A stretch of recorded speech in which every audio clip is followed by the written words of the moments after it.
अस्सलाम वालेकुम dear students, hope you all are fine. Start कर लेते हैं question number 4। And question number 4 है हमारे पास, an overnight train left at 21:55 on a journey that took 9 और 18 मिनट।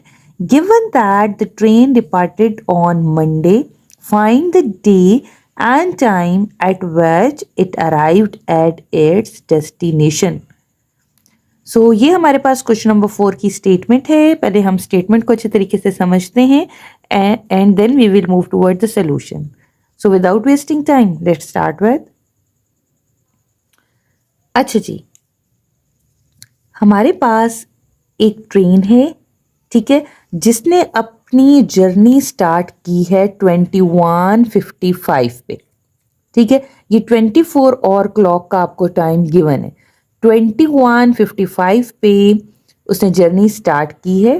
दैट टॉक 9 और 18 मिनट। ठीक है, और उसकी जो जर्नी का टाइम था, यानी कितना टाइम उसने सफ़र किया, 9 और 18 minute. Given that the train departed on Monday. अब ट्रेन जो है ना, डिपार्टेड मीन रवाना होना, यानी जो उसका डिपार्चर टाइम था, जिस टाइम पे उसने जर्नी स्टार्ट की, जो डे था वो मंडे था। Find day and time at which it he arrived at it's his destination.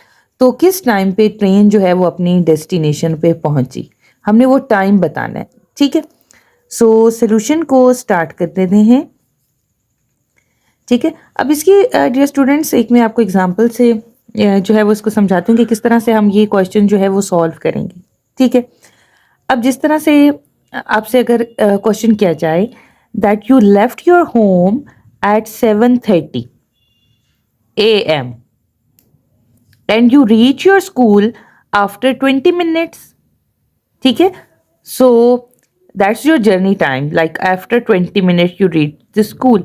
So at what time you reach the school? So that 7:50। ठीक है, अब यही हमने इस क्वेश्चन में करना है। इस क्वेश्चन में किस तरह से एक ट्रेन जो है वो लेफ्ट, यानी आपने यहाँ पे क्या किया कि 20 मिनट्स उसने ऐड कर दिया आपने। ठीक है, because after 20 minute you reach the school. ठीक है, तो क्या टाइम होगा? 7:50 AM। ठीक हो क्या? अब यहाँ पे भी हमारे पास एक ट्रेन है जो स्टार्ट करती है जर्नी को 21:55 की, उसका टाइम है जो कि 24 और क्लॉक में हमें गिवन है। ठीक है, अब कितने टाइम की वो जर्नी है? 9 और 18 मिनट। ठीक है, आपने बताना है कि वो कब जो है वो अपना जो उसका डेस्टिनेशन है उस पर पहुंचेगी, और यहाँ पे डे भी बताया गया है मंडे। ठीक है, यानी कि आपको डिपार्चर टाइम बताया गया है और जर्नी टाइम बताया गया है, and you have to find arrival time. ठीक है, so whenever you have to find arrival time, so you have to add departure and the journey. ठीक है, हम इसको ऐड कर देंगे क्योंकि उतने टाइम बाद, ठीक है, यानी वो टाइम हमने उसमें ऐड कर दिया है कि उस टाइम पे वो क्या टाइम होगा, इतनी ट्रैवलिंग के बाद। जब भी आपने अराइवल टाइम फाइंड करना है, you have to add departure and journey. ठीक है, A for addition and A for arrival, यानी whenever you have to find arrival you have to add. ठीक है, अब ऐड किस तरह से हम करते हैं कि आपके पास और हम मिनट लिख लेते हैं 21:55 और उसमें हम 9 और 18। ठीक है, अब सबसे पहले हम इसको कर लेते हैं मिनट्स को ऐड। 55 और 88, आप इसको ऐड करते हैं इन मिनट्स को। 55 प्लस 18, नॉट 88, 88, 18, 73 आपके पास मिनट्स आ जाते हैं। ठीक है, अब dear students, you know it कि 60 मिनट्स का 1 और होता है। ठीक है, तो यहाँ पे आप देखिए, यहाँ पे आपके पास एक और आ रहा है। ठीक है, ऐसा ही है ना, यानी कि इसके अंदर आपके पास ये 1 और 13 मिनट्स बनते हैं, क्योंकि 60 मिनट का तो 1 और हो गया, एंड 60 प्लस 13 आपके पास 73 बन रहे हैं। ठीक है, ये तो आपके पास 1 और निकल आए हम। हम क्या करते हैं कि जो आपका 1 और है यहाँ पे, वो हम दे देते हैं यहाँ पे और को। ठीक है, तो 1 और जब आप इसको दे देंगे तो ये आपके पास हो जाएगा जी 22। ठीक है, और यहाँ पे आपके पास 13 मिनट 13 हो जाएंगे। अब 22, यहाँ पे 22 + 9 अगर आप करते हैं तो यू विल गेट 31। ठीक है, अब 31 यहाँ पे आ रहा है, 31 13। ठीक हो गया। हमारे पास 1 डे में कितने ऑर्स हैं? 24 और हैं। ठीक है, 1 डे 24 और। इसका मतलब यहाँ पे है कि यहाँ पे तो आपके पास ये नेक्स्ट डे का टाइम है। ठीक है, एक डे यहाँ पे कंप्लीट हो रहा है। ठीक है, सो आप 31 - 24 आप करेंगे। ठीक है, तो आपके पास यानी एक डे आप निकाल लें। ठीक है, यहाँ पे तो आपके पास रह जाएगी जी 7। ठीक है, यानी 24 और का एक डे यहाँ से चला गया तो आपके पास क्या हो गए? 7 यहाँ पे हो गए। ठीक है, तो ये 7 13 ये नेक्स्ट डे में चला गया बिकॉज यहाँ से हमने ये 31 आवर्स थे।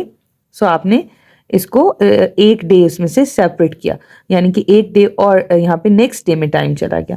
सो यहाँ पे आपके पास जो आपने डे एंड टाइम दोनों बताने हैं, तो आपके पास जो टाइम आएगा, टाइम आपके पास आएगा 7:13। ठीक है, 7:13 क्योंकि 24 आवर में टाइम लिखा हुआ है तो हम भी इसको 24 आवर में ही इसी तरह से टाइम लिखेंगे। और डे हम लिखेंगे जी इसमें ट्यूसडे। ठीक है, सो होपफुली स्टूडेंट ये वाला क्वेश्चन आपको क्लियरली जो है वो समझ आ गया होगा। Next we have question number 5, और क्वेश्चन नंबर 5 में हमारे पास क्या है? स्टेटमेंट देख लेते हैं क्वेश्चन नंबर 5 की। A car arrived at the town at 15:06. Again 24 hour clock में आपको टाइम गिवन है। After traveling for 4 whole 1/4 hours, find the time the car started the journey. ठीक है, पहले तो हम इसकी स्टेटमेंट को समझ लेते हैं अच्छे तरीके से। अब यहाँ पे डियर स्टूडेंट्स एक कार है हमारे पास जो अराइव्ड, ठीक है, अराइव्ड है 15:06। ठीक है, यानी कि वो ट्रैवल करती है 4 और 1/4 और। ठीक है, यानी कि इतना ट्रैवल करती है, इसका जर्नी टाइम है और वो पहुंचती है 15:06 पे। Find the time the car started the journey. आपने टाइम बताना है कि कब कार ने, वो टाइम बताना है जब कार ने जर्नी स्टार्ट की। सो क्या करेंगे हमने वापस, ठीक है, बैक जानना है कि जर्नी कब स्टार्ट की थी। ठीक है, सो ये आपका जर्नी टाइम हो गया, ये अराइवल टाइम हो गया। अब आपने क्या करना है कि ये और मिनट बैक जाना है। ठीक है, यानी आपने रिवाइंड करना है टाइम को, तो आप क्या करेंगे? आप माइनस करेंगे कि कब जर्नी स्टार्ट हुई थी, इतनी ट्रैवलिंग उसने की 4 और 1/4, यानी कि आप 15:06 जो आपका टाइम है उसमें से आप ये जर्नी टाइम माइनस करेंगे। ठीक है, अब जर्नी टाइम पहले हम देख लेते हैं कि आपको ये होल में क्या वन है। अब यहाँ पे आप देखें 4 होल 1/4 और, यानी 4 आवर्स तो कंप्लीट हैं। Then what about this 1/4?